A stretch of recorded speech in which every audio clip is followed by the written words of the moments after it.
Hi everyone and welcome back to my channel. My name is Garima and I make travel and lifestyle videos. Today's video is going to be very unique and very different. As you may have already seen from the title, I will be sharing my experience of the Vande Bharat flight that I recently took from Delhi to Toronto. Now this is a really scary time to travel, so I was obviously very anxious and very nervous, and as soon as I got back home I received tons of messages from friends and family who wanted to know about my experience. So I decided to share my experience with you guys so that in case you're traveling or any of your friends or family are traveling, you can share this video with them and know what to expect from this flight. So without any further ado, let's just get right into it. So recently Air India announced evacuation flights that were going to bring back Indians that were stranded in different countries all over the world, and since these flights were obviously going to leave empty from India, they decided to make these tickets available to anyone who was eligible to travel back to their country. So that's how I booked my flight. The schedule for this evacuation is available on Air India's website, and right now I think there are 3 phases, and right now it's in the second phase. Luckily I was able to get a seat on it. The tickets were extremely expensive, costing over $1 lakh, and but it's people who are desperate to come back home are paying that amount. And please make sure that don't book this ticket if you have travel visa, or just look into the details, like if your country of destination is allowing you to come back. Please make sure to check that, because a lot of people with travel visas have booked these flights, and later on they found out that they were not eligible to travel, or once they arrived even in the country, they were rejected technically. But anyway, so moving on, let's talk about this flight in detail. So when I arrived at the airport, there was a huge lineup. I think there were 2 flights leaving that night, and each flight had its own designated gate and you could not enter from any other gate.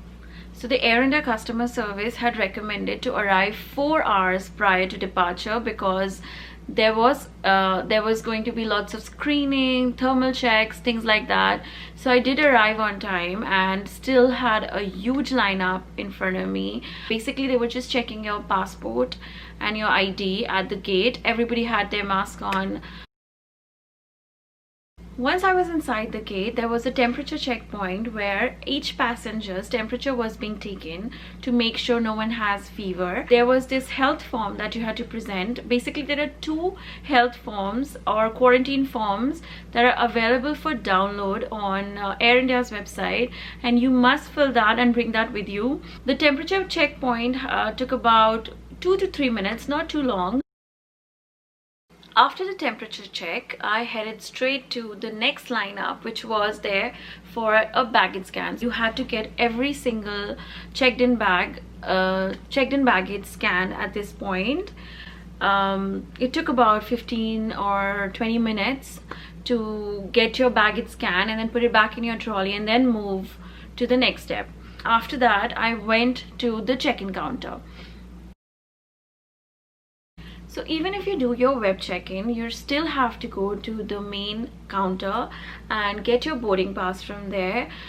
I think I was over by 2 or 3 kilos, and because the flight was full, they were not taking any excuses, and they asked me to move my this extra kgs, either pay for it or move it into my hand luggage, which had a little bit of room.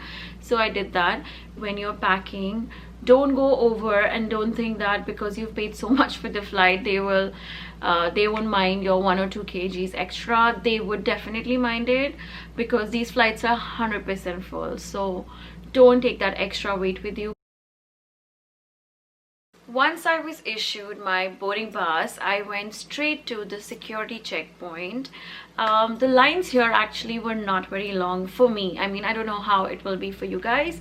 I didn't really have to stand with a lot of people. I could easily do my security check without anyone crowding me, and without being nervous about having too many people around me. So that was one good thing. and the officials were wearing their hazmat suits and taking all the precautions, which was excellent. After the security check, I went straight to the immigration point, and after answering their questions, I moved ahead and waited and went straight to my gate. Now at the gate, there was a bit of a chaos. It was very crowded, like super crowded, but they were encouraging social distancing.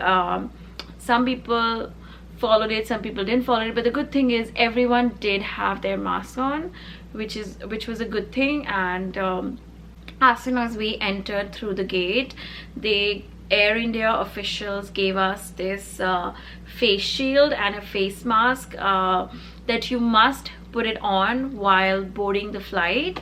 So while I waited there, I had my own mask, but when I went inside the main gate to enter the aircraft, that's when I put the face shield on and the face mask that they'd given on. But you must put it on while entering the flight and while deboarding the flight, apparently later on, which I did that. When it was time for us to board our flight, we went right in, and people did maintain gaps in between. And when we entered the aircraft, the cabin crew was wearing these hazmat suits, and they were kind of directing the people to their seats, and that's about it. Once we were seated in our aircraft, there was no sense, by the way, there was no social distancing in the airline. Every single seat was booked. There was no middle seats being left vacant. When we got onto our seats, our food packets by the airlines were already placed on the seat, so that way there is minimum or no interaction with the cabin crew. It was also announced that the food packets were left there, and the only thing they would be serving you if you need it is extra water. That's it.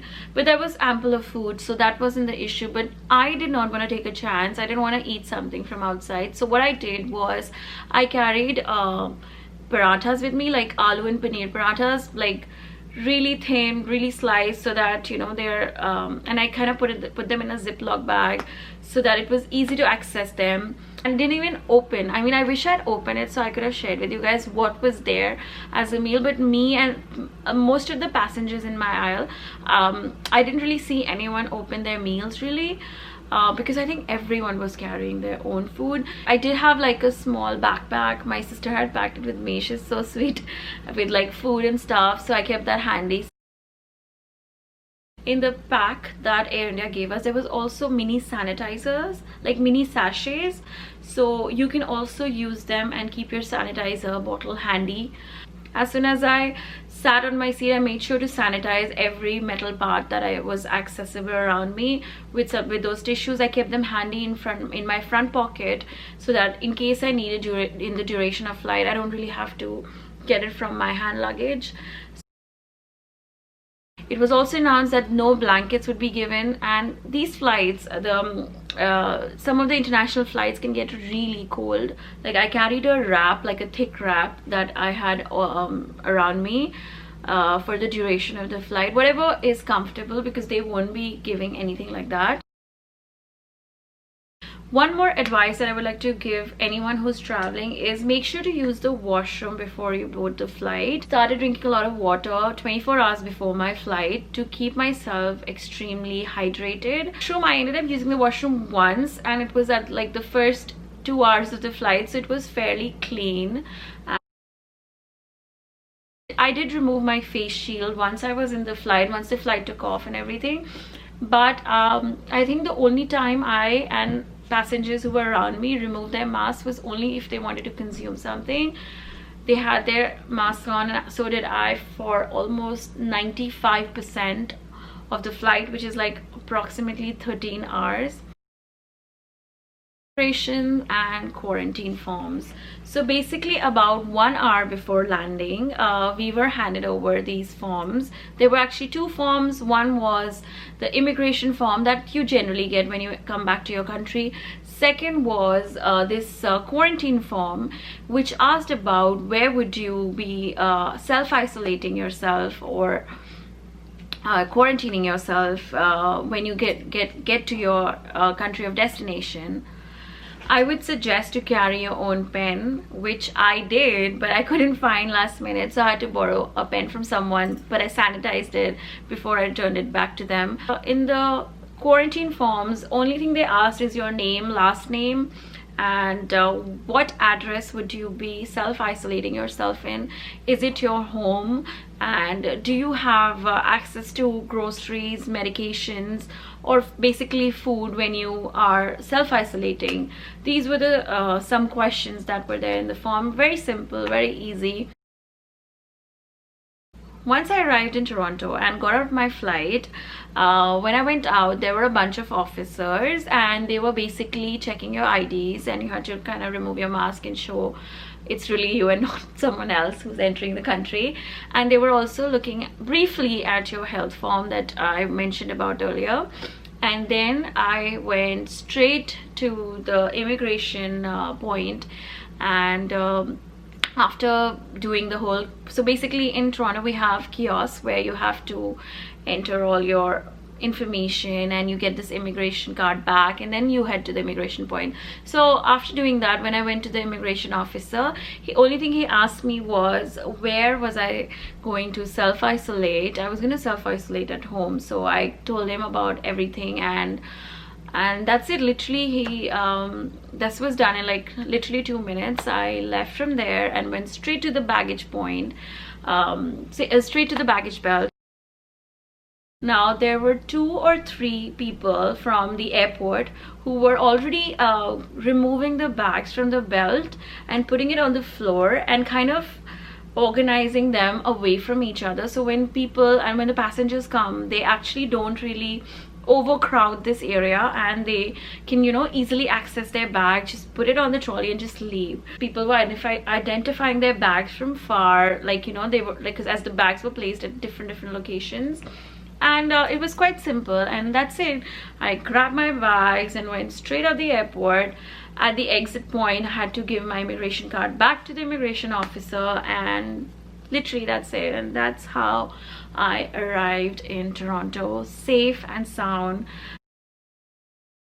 One more thing that you have to make sure is that when you arrive in your country of destination, please make sure to read the rules of those destinations. Some countries are making you stay in hotels before you can go back to your home. Some countries are allowing you to go back home.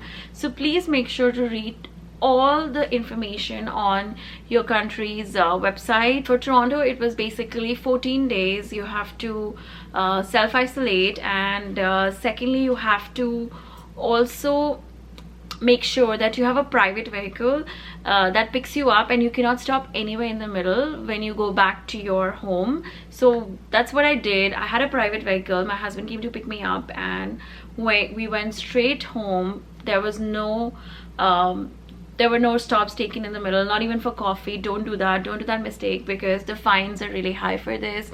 I am not leaving my home at all at this time.